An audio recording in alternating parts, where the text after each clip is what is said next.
Hi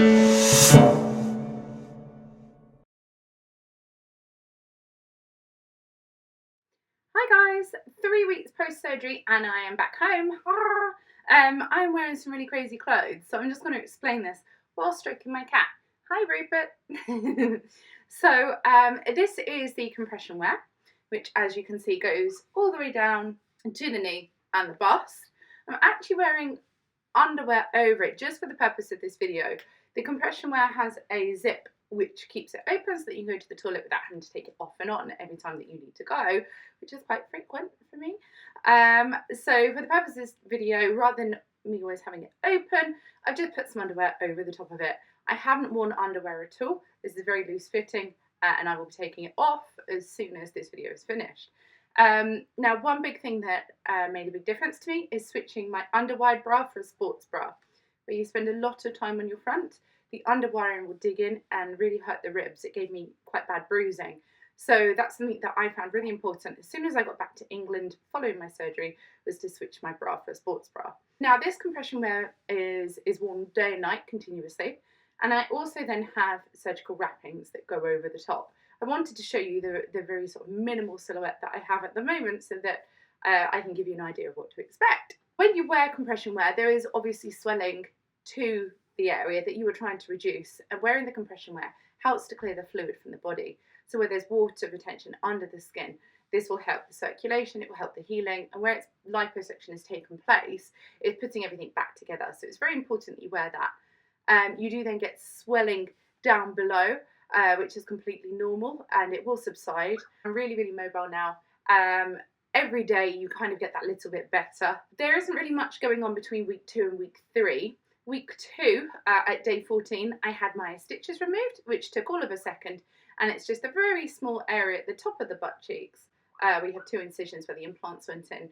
It's a snip and you pull the string. So it came out very quickly and easily, and that is the final kind of taking away after surgery. There's no more dressings, there's no more stitches or anything like that. Period-wise, I'm now having my second kind of half period. I had my first one about a week ago, and it was my first period after surgery, so it was very light. It was very minimal old blood and didn't last half as long as a normal period. So it was kind of a bit of a strange one, and then it ended. And now I'm having it again, which is sooner than my normal period would have been, but again, very light and very, very minimal. I think my body is quite confused down there. Also, the buttocks can sit differently after surgery. The muscles are very tight where the implant has been put in. It's taken up extra space. It's not painful. It's just as if you have kind of DOMS, delayed onset muscle soreness from fitness. So when you go to the gym, you feel a little bit stiff. It's that kind of feeling. I can walk up and down stairs fine. I now go shopping for a couple of hours at a time. And I don't actually sleep or rest at all now until the evening when I go to bed. So my days are very normal and active. I don't sit down as I work from home. Fortunately, I'm able to either lay on my front or stand up to work from my laptop. So that works quite well. Most people would return to an office job after 2 weeks. However, as I haven't sat down, I find it better to stand wherever possible. And I think it's just a case of listening to your body and actually knowing what you are capable of. Don't rush back to work too soon because you don't want to do any damage. I have to wait until 6 weeks to return to the gym, so I'm halfway through my healing now. Really looking forward to working out. I'm sorry that my pants fit so ridiculous over here. So I'm going to show you what my booty now looks like and talk to you about the shape of the implants as they heal and change, because I know that's something that a lot of women are quite concerned about directly after surgery. As you can see, the implants are nice and round. At places they can appear to have a flat side. This literally changes day by day.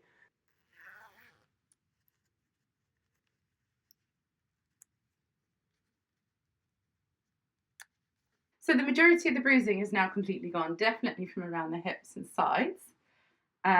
This has all disappeared completely. It starts off quite blacky blue, fades to a kind of greeny colour and then turns yellow. The last piece that I have left is on my thigh here. You can see here, which is almost nearly gone.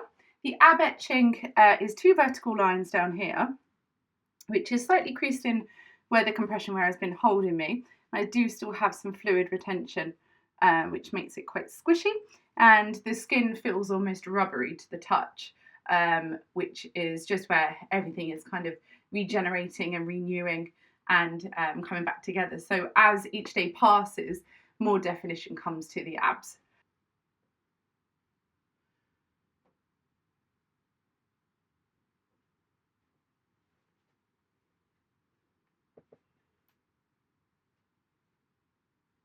So this is the area that I was talking about where implants can seem quite flat from certain angles. This is completely normal, is nothing to worry about. The implants sit up very high when they're first put in. Nothing to worry about with any flattening on the implants. As the body heals and recovers, the muscles will relax, the body will soften around it. It starts off being quite firm and high up, much like breast implants when you put them in. And as the body heals and recovers around that, it softens and it will drop slightly. So where the implants are first put in, they will sit very high and almost seem perched up, and then it will relax into a nice round shape. So one cheek is doing that faster than the other one at the moment. I'm halfway through healing and it takes around 6 weeks for this to happen entirely. So it's this cheek here, which is still predominantly up here, if you can see. Quite square on the edge. But that's completely normal and nothing to worry about. And then the other cheek, as you can see, has dropped and is nice and round. It's also recommended that after you've had surgery, you still continue to drain the lymph nodes, which helps to remove excess fluid. It's just gentle touches, stroking as if you have like a tummy ache and you rub it. Gentle touches to remove the fluid.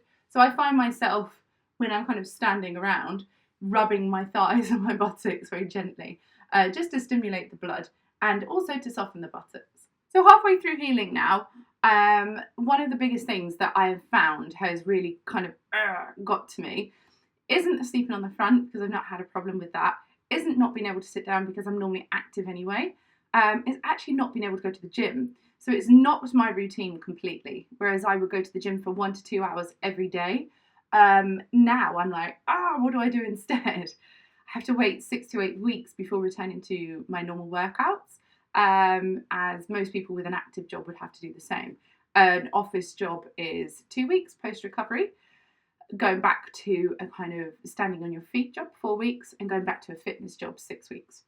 So instead, I've been tidying the house, cleaning out cupboards, and I'm actually using this time as a really good time to revise. So I'm doing a nutrition course for my next level up, which I'm really excited about. And actually it's given me that time to kind of take a little break out and focus on self-improvement, which has been really nice. So whilst I'm healing, I'm learning.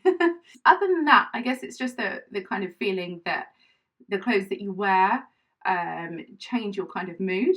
So I've literally been living in pajamas all over Christmas, all over New Year's.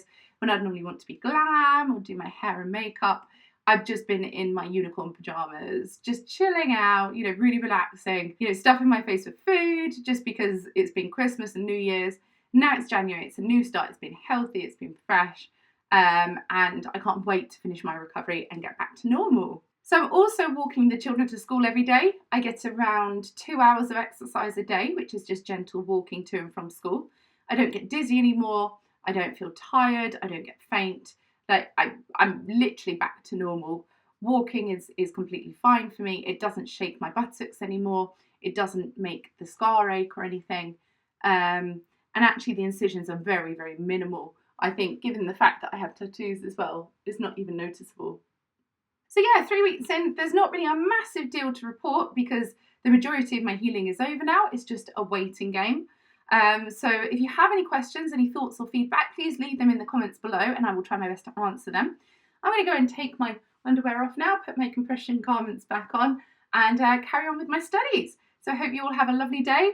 I hope you are enjoying the New Year so far. I hope you're on a great fitness plan and looking after yourself, most importantly. I can't wait to hit the gym and show you how I can train my new booty, which I'm really excited about. As the implants are beneath the muscle, it means that I can also then still continue to build muscle. I can get definition. I can work out just as I did before, just taking it slowly to start with and then building it up gradually. I really, really want to show you the difference that BBL can make to fitness. And the results that you can achieve because of it. I'm looking forward to regaining my muscles, which are dwindling by the day. My arms feel so soft and squishy. I'm just not used to it.